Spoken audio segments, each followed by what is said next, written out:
For 45 years, Ayu had lived a quiet, uneventful life in the rural outskirts of Yogyakarta, Indonesia.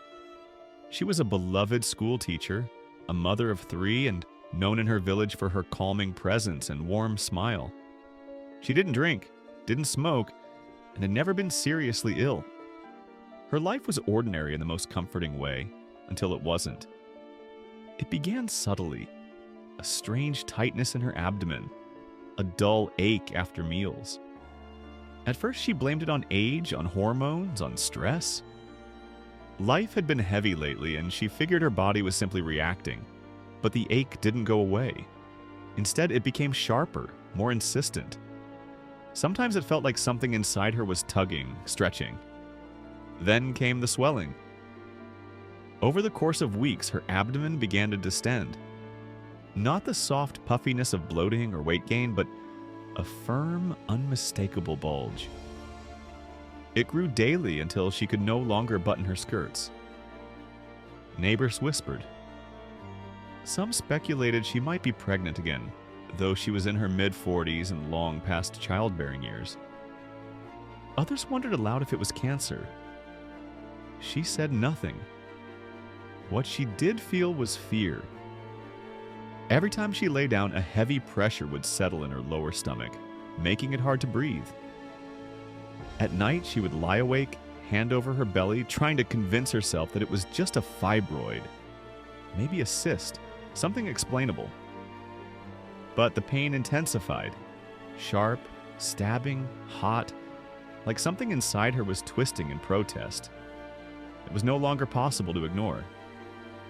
She finally went to the local clinic, where an ultrasound technician scanned her abdomen and immediately turned pale. He didn't say much, only that she needed to go to the hospital. Immediately. At the regional hospital, they ran a CT scan. What they found was shocking. A solid mass over 30 centimeters wide, nestled deep in her abdominal cavity. It was pressing against her organs, displacing her intestines and distorting the shape of her uterus. The doctors feared the worst, a fast-growing tumor, possibly malignant. They prepared Ayu for surgery. She signed the paperwork with steady hands, even as her heart pounded in her chest. She didn't tell her children how frightened she was. She smiled, said she'd be fine, and told them to wait at home. The morning of the operation, the surgeons entered the OR with the expectation of cutting out cancer. But that's not what they found. When they opened her abdomen, the lead surgeon paused. Inside was not a tumor, but something far more disturbing. They found bones, a curved spinal column, small and incomplete, then a malformed limb curled tightly against the wall of her abdomen. Clumps of hair, a tiny jaw-like structure embedded with teeth, a primitive rib cage, and then an umbilical cord, still attached, still connected to her blood supply. It wasn't a tumor. It was a parasitic twin. Ayu had been carrying her twin sister inside her for 45 years.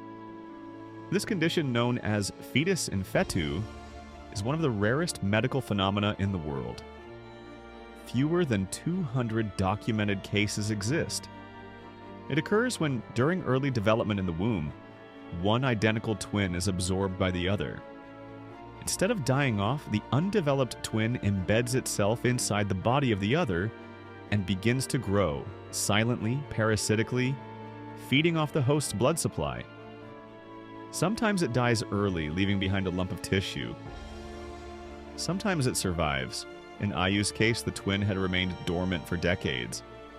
But something, possibly hormonal changes triggered by a previous pregnancy, caused it to grow again, slowly, secretly, for years. By the time doctors removed it, the mass weighed nearly 10 pounds. It had its own arteries, its own nervous fragments, its own twisted logic of growth. It wasn't alive in the way we understand life, but it wasn't dead either. After the surgery, Ayu was told everything. At first, she didn't speak. Then, quietly, she asked if it was a girl. The doctors didn't know how to answer. They offered to show her photographs. She refused. They offered to let her keep the remains for burial or ceremony. She declined. Physically, she recovered quickly, but emotionally, things were different. Her family noticed the change almost immediately.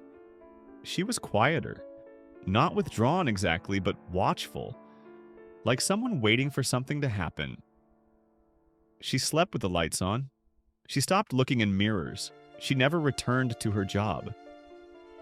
She told her sister once in a moment of weakness that sometimes she still felt it.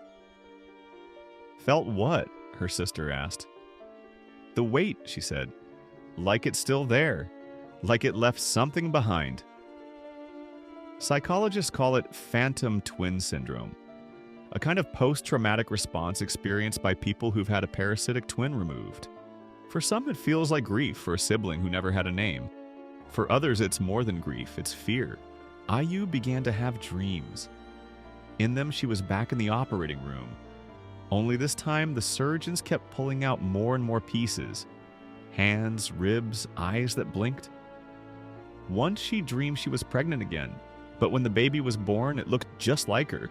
Same face, same scar, same eyes. She told no one. She began keeping her bedroom door locked at night. She didn't answer knocks unless she recognized the voice. The medical team wrote up her case for publication in the Journal of Medical Case Reports. It made international headlines. Journalists contacted the hospital requesting interviews. Ayu's case was one of the most complete parasitic twins ever removed. The preserved tissue showed clear limb formation and dental development, a near human form.